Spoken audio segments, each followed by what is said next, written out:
So I kept seeing comments both on my video, even from the one like we had some on yesterday, and I've made some videos on Dalvin Cook in the past, where I kind of get a lot of things where it's kind of saying, well, it's the Kubiak system. He's a running back. Why would you pay him?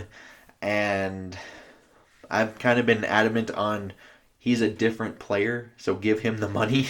And I've gotten to a point where I've seen it enough, whether it be on my video, someone else's videos, like, headlines, whether that be on like Bleacher Report or somewhere else, the Twitter, the Facebook, whatever it may be, right? I kind of got to the point where I was like, I'm just gonna do numbers. That's what I do. I like numbers. We're gonna see how numbers stack. And I decided in games that he had sub 10 carries, or he was just strictly out of the game. So he's only getting single digit carries or not playing at all, which is almost, single digit carries is almost like not playing at all for a running back anyway. And I did decide to cancel out the week 17 Chicago game out of this just because I felt like since that was basically a fifth preseason game, that kind of had no right being in a video like this and being counted in direct stat markings just because how the situation was. Even if he was healthy enough to go, he would not be playing in that game because they had nothing to play for and they didn't want to risk further injuries of players. So I wasn't going to count that. Like, Sean Mannion started the game, so yeah, take with that what you will. And I've always had the approach of just with the contract, though, that these decisions do have an effect on the whole team. I never just look at it like, is Dalvin Cook good enough to stay a Viking? Or would Adam Thielen be good enough for this extension? It's like, it's not necessarily always about that, as how do they affect the whole team? I think it's pretty easy to do it with players like a quarterback, like with Kirk, you could probably do it, but with a player like Dalvin, it would be pretty difficult to do. And I think that's because he does actually affect quite a bit. And you know, I there were three such games where he had 9 or less carries, I guess, sub 10 carries and was out. There were 3 games. They went 1 and 2 in that stretch. They had 4 yards per carry. They averaged 4 yards per carry. 90.7 yards per game on the ground, 22.3 rushing attempts, technically 26.3 points per game. I'll get to that technically a little later. Points allowed 23.3, and their time of possession also technically, once again we'll get into a little bit later, um, was at 25 minutes flat. Now with him, yards per carry goes to 4.4. Average yards per game goes from 90.7 to 140.6. Attempts per game jumps from 22.3 to 31.9.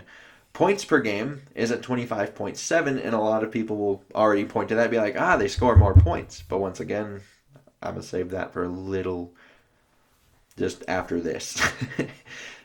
Points allowed per game, 17.7, so that improves, and the time of possession jumps from 25 to 30 minutes and 38 seconds with a 9 and 3 record. So that's a .75 percentage compared to the .333, so 33.3% compared to 75.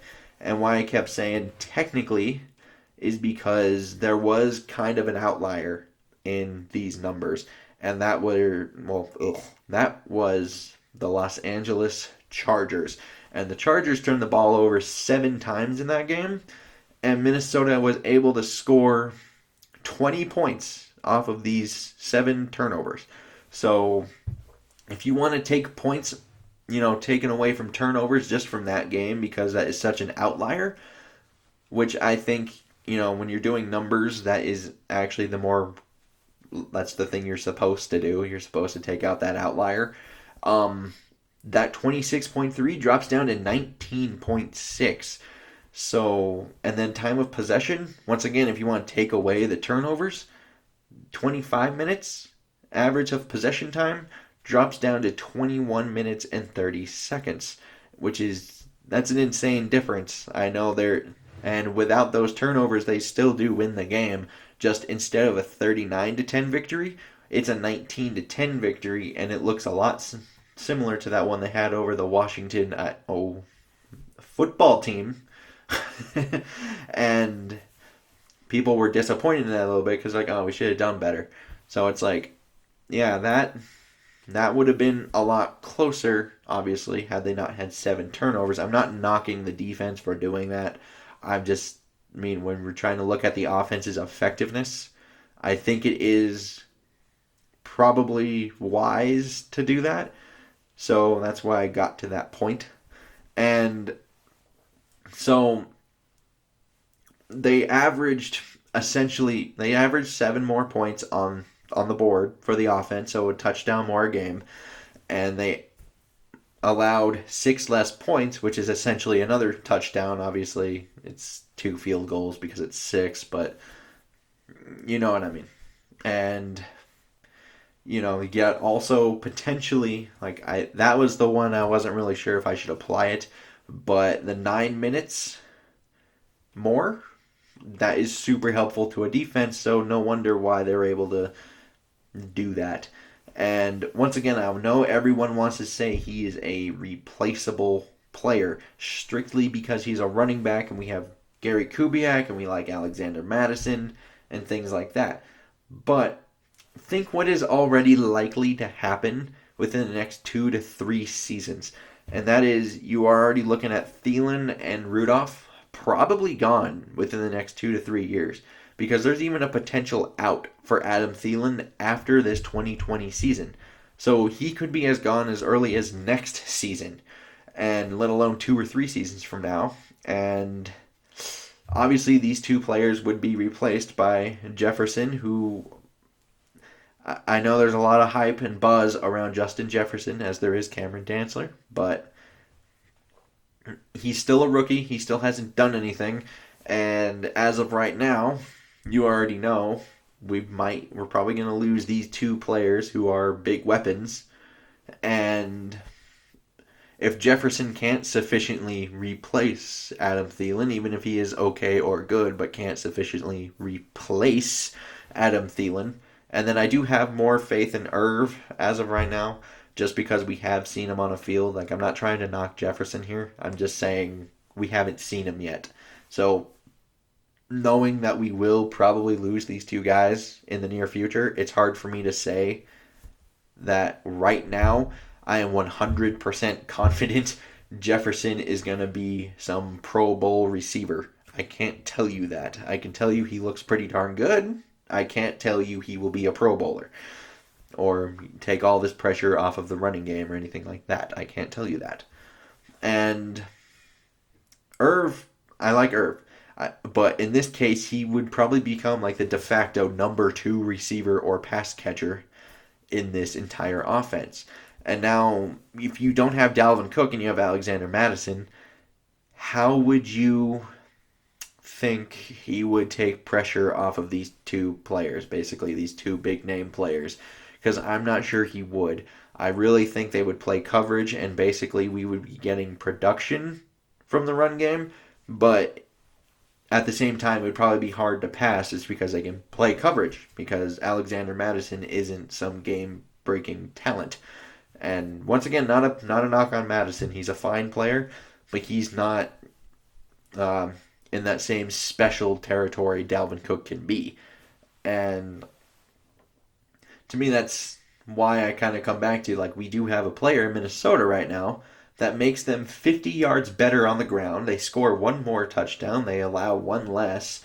He boosts the winning percentage from 33.3% to 75%. And in terms of percentage increases, that is 125%. So, and then he's going to give you the 9 minutes extra of possession time to help your defense, which kind of helps the whole winning percentage stuff. This all comes together. And if you want to do a full 16 game projection with those numbers, The yards per carry at 4.0 would have been 23rd. The average yards per game at 90.7, 29th. Attempts per game, 31st. A point per game, 19.6. That one tied for 23rd. Points allowed per game, 18th. And then if you want to just compare that to what they would have been had he been able to, stay on the field and basically do what he does as much as he could. Yards per carry at 4.4, tied 13th. 140.6, third. 31.9 attempts a game would be second. Points per game at 25.7 would be eighth, which is actually where they ranked. And then their points allowed a game would have actually been fourth at 17.7. And if you want to go further and go into the winning percentage thing and a full 16 game projection kind of thing, 5-11. So in one of them, they are not making the playoffs. People are freaking out. Zimmer's probably fired. You might be thinking about getting a new quarterback, things like that. Or you want to use a 16 game projection on the other one, 12-4. Dalvin Cook can make this team go from if he can stay healthy, from 5 wins to 12. That's the kind of effect he has had. And that's why, to me, when you look at this, he's by far the most influential player. And even by these standards, you can argue he is not just their best offensive player, but their best player because of just what he can bring to the table here. And that's why I've been so adamant on keeping him, because I didn't know these numbers before I looked into this, but I could tell everything worked better when he was out there, and that's just how I always felt about it.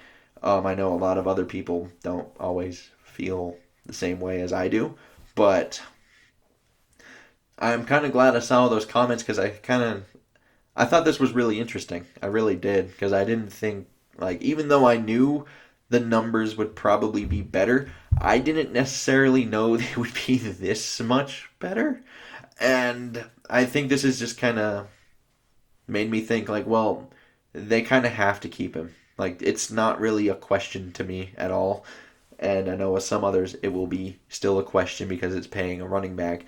But I view it as you do have pieces that are probably going to leave that have big contracts both on offense and defense.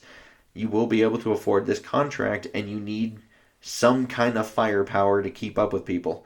And when I was talking about with the 2 to 3 seasons, in 3 seasons, he will be 28 years old. He will be in his prime.